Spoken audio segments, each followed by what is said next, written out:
Program SYBSc, subject Botany, semester 3, paper code BOS 102, paper title Floriculture.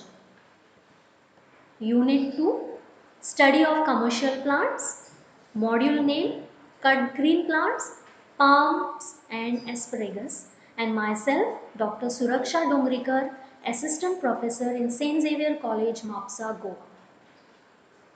Now, in this unit, we will going to study, the outline is cut green plants, commercial importance of the palm and asparagus, learning outcomes.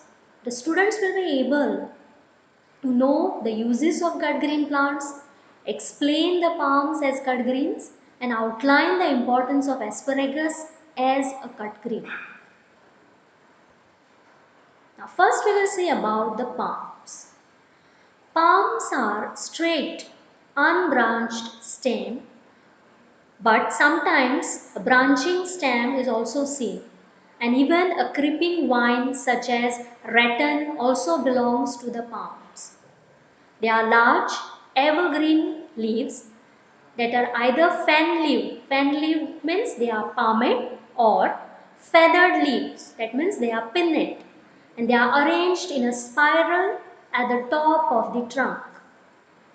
There are about 2,600 species of palm trees, and most of them are living in tropical, subtropical, and warm temperate climates.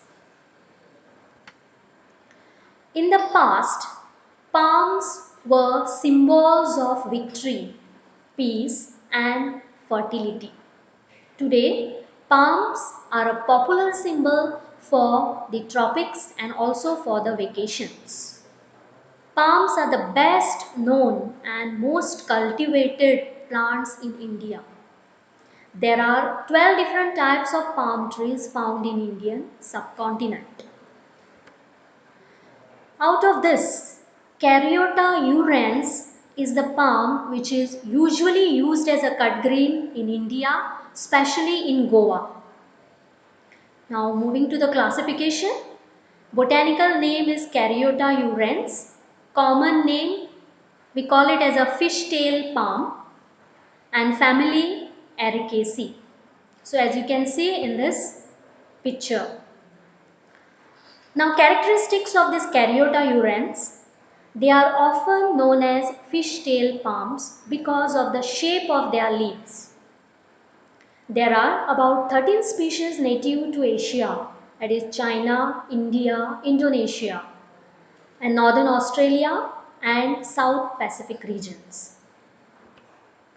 It is a species of flowering plant native to Sri Lanka, India, Myanmar, and Malaysia, where they grow in fields. They grow up to 12 meter tall and 30 centimeter wide. It has white unisexual flowers that form into pendant clusters and red round fruits. They are cultivated as an ornamental tree in tropical and subtropical climates. The leaves are bipinnate, 4 to 6 meter long, pinnae 5 to 7 pairs to 1.5 meter long. Their leaflets are broadly cuneate. Cuneate means they are sharp ends, fan shaped, 12 to 20 centimeter long, 7 to 10 centimeter wide at wider portion. Many ribbed. The trunk is smooth with annular leaf scars are present. Now moving to the propagation. Usually palms, especially this Caryota urens, they are propagated by two methods. The first one is by offshoot method. Here, first you have to separate the offshoot with a knife. That means you have to examine at the base of the palm and find any offshoots that are growing from the main branch. And with the help of a sharp knife, you have to split this offshoot away from the main plant. That is the first. Second, pull the separated offshoot from the soil by the root. That is, you have to grip the offshoot with both the hands and try to free it from the soil and pull on the plant slowly to loosen it from the roots, then tug it out so that the soil is completely loosened. Next point, you have to soak these roots in a bowl of water for 1 hour. Why soaking is done is that so that the root water gets submerged and exposed to the roots, and the plant soak for around 1 hour so the roots are ready to be replanted. And the last point is you have to transplant the seedlings into a pot. So now here you have to choose a planting pot very large enough to fit your palm of shoot. Now fill this pot with a commercial soil mixture. The soil mixture is peat, that is 6%, then sand 1 part, and pine bark mixture, that is 3 parts. So when this mixture is taken, then place your seedlings inside the pot and check to make sure that the roots are fully buried in the soil so that the offset can grow on its own. As I have shown in this picture, the first thing is what? You have to remove the offshoot from the main plant with the help of a knife. Then you have to loosen it. That means you have to remove it by taking care that the roots are properly taken out from the ground. Then loosen the soil from the roots. Then next you have to transfer it into the bowl containing water so that the roots will absorb water and they are ready for replanting. And next you have to take the soil mixture, that is 6:3:1 soil mixture in a pot, and replant that offshoot in that pot, and taking care that the roots are submerged in the soil. So this is about the propagation of palms. Second method is by seed germination. Now here, instead of taking the offshoot, you take the seeds. First what you have to do is that scrub the seeds against a mesh screen to get rid of outer skin. Then you have to process it, which is known as the cleaning of the seeds. Second is soak these palm seeds in a cup of lukewarm water for a week. Then sow the palm seeds on the top of the surface of the soil mixture, and the plant seeds are put in such a way that it has to be 3 to 6 feet above the ground, and a part of it you are planting in the pot. So this is how it happens here. See, you have to first process is cleaning of the seeds, then you have the soaking of the seeds, and then planting or sowing of the seeds on the surface of the soil by taking care that there is a distance between the seeds. Now next plant is asparagus. Asparagus is a herbaceous perennial plant growing to 100 to 150 centimeter tall with stout stems with much branched feathery foliage. Here the leaves are needle-like. We call them as cladodes.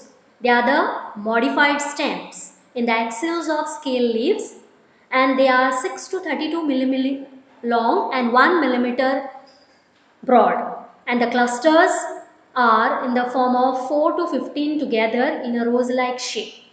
Next point is the root system is adventitious and the root type is called as fasciculated.